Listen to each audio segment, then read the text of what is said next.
hop to the book and Antwone Fisher. This film came out 2002, directed by and starring Denzel Washington, and I thought it was a brilliant analysis in your book, and I think it helped illustrate how this anti-Blackness, this degradation of Black people is omnipresent. Even if you have a Black director, Black film, where you should seemingly be able to say, hey, this is a great effort against racism and having more cinema that includes Black people, you still got these elements of white supremacy. And I wanted to read the passage from your book that starts on the end of page 101. You're talking about the film Antwone Fisher. But as we move from the opening dream sequence of abundance through the violence that catalyzes loss, we find not one white hand at the end of all the literal and figurative whips that cut deep into Antwone Fisher's back and psyche.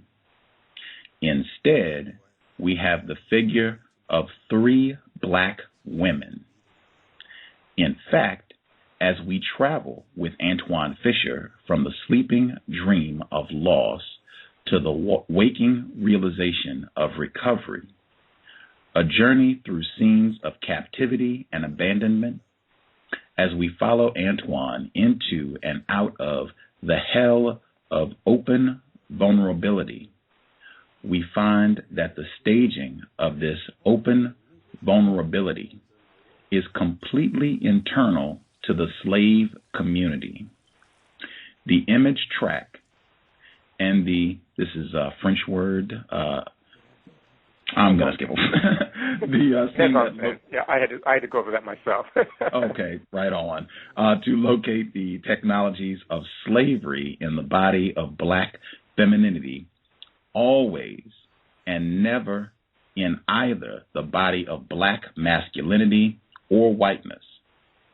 On the other hand, or mulatto femininity on the other. Light complexion and racial ambiguity do not code the femininity of the Black women who abuse him, though they code the femininity of the Black women who are acceptable romantic partners and who represent the hope of a filial restoration. This is page 101 and 102 from his latest book. Can you kind of explain a little bit from that passage? Yes. This was the film that really broke my heart because I had wanted so much from this film before going to see it, and because I saw it twice with a number of Black people in the audience. Once when it was a house near Oakland, a movie theater where it was about almost 100% Black people in the audience, and then a movie theater in Berkeley where it was about half and half. And then, of course, to do the book, I researched it and watched it over and over again on DVD. But, when I saw what was happening on the screen, I was actually horrified, number one. At the same time, I was thinking to myself, how am I going to write about this with all these Black people crying in this movie, in the audience? Everyone just thinking it was so astounding and so good. And I just decided I had to do it anyway. So what I'm trying to say here is that there's this opportunity that a film has when there's a Black protagonist and the Black protagonist is dealing with social and or political problems. And the opportunity that a film has is to expand itself and to talk not about moral judgments, who shot Ned or whether so-and-so treated his or her partner well or a good father, good mother, but to speak about ethical assessments, which are assessments of power relations. So relations to the welfare office, relations to the prison industrial complex, relations to employment, et cetera, relations to the police. And once we can do that in a film, then we've expanded its range, its dramatic range, number one. And number two, we began to really understand why this person is in so much trouble, either psychically or, in his or her body. So it would be really ridiculous to make a movie about a slave ship coming from Africa on its way to the so-called New World with a cargo of 400 slaves in the hold, chained head to toe, and eating porridge in the same place where all their excrement was, the dead sleeping next to the living.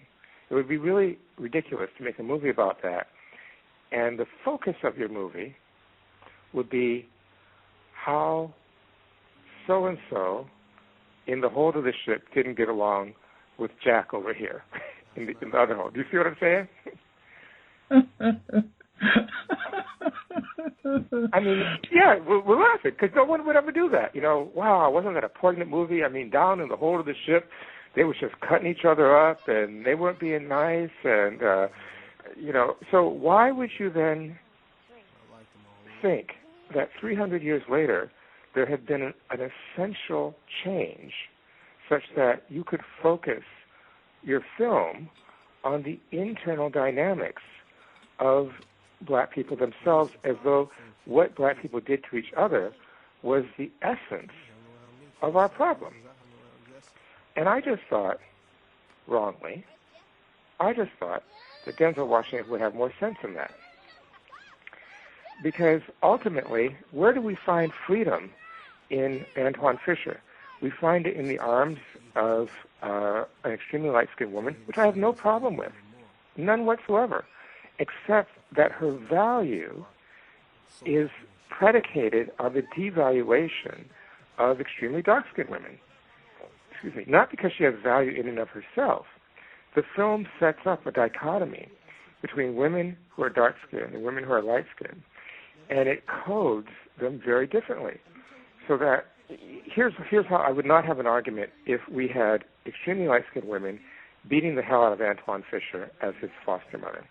We're just, I don't care if Mrs. Tate in real life is really dark. There's no reason to every single dark-skinned woman in there is like a parasite on this young boy, if you believe the logic of the film. And then you have situations in which things like the U.S. Navy, which is, a component of a genocidal project, is not a problem for him, as though the military and the police are places of haven.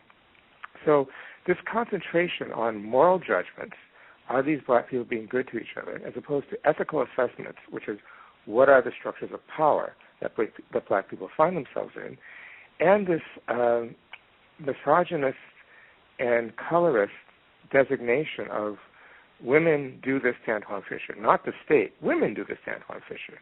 His problem is he's got to get past women. And what kind of women? Very dark-skinned women. He can only reconstitute himself in the military and through light-skinned women. That's what the film is saying, which is like saying that the only way that you could reconstitute yourself in the hold of the ship is by being a better slave. There's no moment of rebellion in that film. Wow. If I had my applause sound effect, I would play it. Wow. I was going to say Dr. Wilderson, but Frank.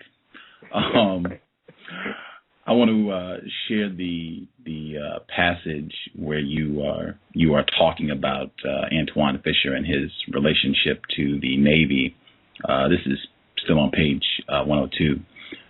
In this three-cornered hell of unambiguous black femininity, where does the film locate the terrain of black male respite? This is to ask not merely how and where Antwone can catch his breath in his flight from loss to recovery, but on what terrain the film imagines the black masculine liberation can be strategized, reflected on, discussed, dreamed about, imagined. The answer is the U.S. Navy, which is to say, the police.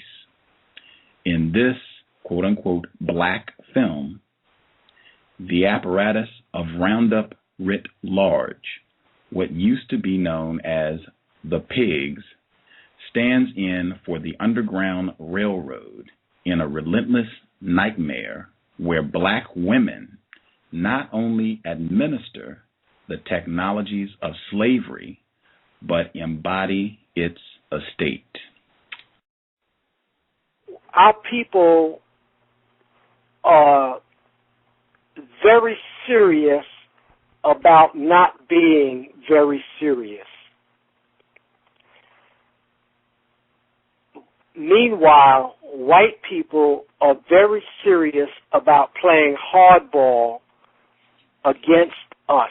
And this hardball is called genocide.